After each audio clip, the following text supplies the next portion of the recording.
ಪಾರ್ವತಿಯ ಮದುವೆ ಆಗಿದ್ದು ನಮ್ಮ ಭಾರತದ ಈ ದೇವಸ್ಥಾನದಲ್ಲಿ. ಇದರ ಬಗ್ಗೆ ಈ ವಿಡಿಯೋದಲ್ಲಿ ನೋಡೋಣ. ಎಲ್ಲರಿಗೂ ನಮಸ್ಕಾರ.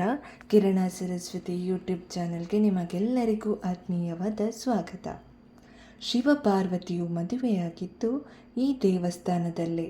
ಶಿವರಾತ್ರಿಯ ಆಚರಣೆಯ 2 ಕಥೆಗಳಲ್ಲಿ ಒಂದು ಶಿವತಾಂಡವ ನೃತ್ಯವನ್ನು ಮಾಡಿ ಪ್ರಪಂಚದ ವಿನಾಶವನ್ನು ತಪ್ಪಿಸಿದಂತಹ ದಿನ ಎನ್ನುವುದು, ಮತ್ತೊಂದು ಶಿವಪಾರ್ವತಿ ಸತಿಪತಿಗಳಾದ ದಿನ ಎನ್ನಲಾಗುವುದು. ಮದುವೆಯ ದಿನ ಪಾರ್ವತಿ ಸರ್ವಾಲಂಕಾರ ಭೂಷಿತಳಾಗಿ ಬಂದು ನಿಂತಾಗ ಶಿವ ಮೈಗೆಲ್ಲ ಬೂದಿ ಬಳಿದು ಜಟಾಧಾರಿಯಾಗಿ ಬಂದು ನಿಲ್ತಾನೆ. ಪಾರ್ವತಿಯ ತಾಯಿ ಮೂರ್ಛೆ ಹೋಗ್ತಾಳೆ. ಇವನನ್ನ ನನ್ನ ಮಗಳು ಮದುವೆಯಾಗ್ತಾ ಇರುವುದು ಅಂತ. ಆಗ ಶಿವ ಪುನಃ ಹೋಗಿ ಮದುವೆ ಗಂಡಿನ ಹಾಗೆ ಸುಂದರ ವೇಷಧಾರಿಯಾಗಿ ಬಂದು ನಿಲ್ತಾನೆ. ಈ ಬಾರಿ ಆತನ ಸೌಂದರ್ಯವನ್ನು ನೋಡಿ ಎಲ್ಲರೂ ನಿಬ್ಬೆರಗಾಗುತ್ತಾರೆ. ಆತನ ಎತ್ತರವೇ 9 ಅಡಿ ಇತ್ತು ಎನ್ನುತ್ತವೆ ಪುರಾಣಗಳು.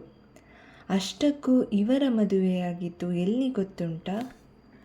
ಉತ್ತರಾಖಂಡ್ನ ತ್ರಿಯೋಗಿ ನಾರಾಯಣ ದೇವಸ್ಥಾನದಲ್ಲಿ. ಸಾಕ್ಷಾತ್ ವಿಷ್ಣು ಇವರಿಬ್ಬರ ಮದುವೆಗೆ ಸಾಕ್ಷಿಯಾಗಿದ್ದ. ಇವತ್ತಿಗೂ ದೇವಸ್ಥಾನದ ಮುಂದೆ ಒಂದು ಹೋಮಕುಂಡದಲ್ಲಿ ಅಗ್ನಿ ಶಿವಪಾರ್ವತಿಯರ ಮದುವೆಯಾದ ದಿನದಿಂದ ಇವತ್ತಿನವರೆಗೂ ಉರಿತಾನೇ ಇದೆ. ಈ ವಿಡಿಯೋ ನಿಮಗೆಲ್ಲರಿಗೂ ಇಷ್ಟವಾಯಿತು ಅಂತ ಭಾವಿಸ್ತೇನೆ. ವಿಡಿಯೋ ಇಷ್ಟವಾದರೆ ವಿಡಿಯೋದಕ್ಕೆ ಒಂದು ಲೈಕ್ ನೀಡಿ, ಕಮೆಂಟ್ ಮಾಡಿ ಮತ್ತು ವಿಡಿಯೋವನ್ನು ನಿಮ್ಮ ಬಂಧು ಮಿತ್ರರಿಗೆ ಶೇರ್ ಮಾಡಿ. ನಮ್ಮ ಚಾನೆಲ್ ನೀವಿನ್ನೂ ಸಬ್ಸ್ಕ್ರೈಬ್ ಮಾಡಿಲ್ಲದೆ ಈ ವಿಡಿಯೋ ನೋಡುತ್ತಿದ್ದರೆ ದಯವಿಟ್ಟು ಚಾನಲನ್ನು ಸಬ್ಸ್ಕ್ರೈಬ್ ಮಾಡಿ ಬೆಂಬಲಿಸಿ. ಮುಂದಿನ ವಿಡಿಯೋದಲ್ಲಿ ಮತ್ತೆ ಸಿಗೋಣ. ಇಲ್ಲಿಯವರೆಗೂ ಈ ವಿಡಿಯೋವನ್ನು ವೀಕ್ಷಿಸಿದ್ದಕ್ಕಾಗಿ ನಿಮಗೆ ಧನ್ಯವಾದಗಳು.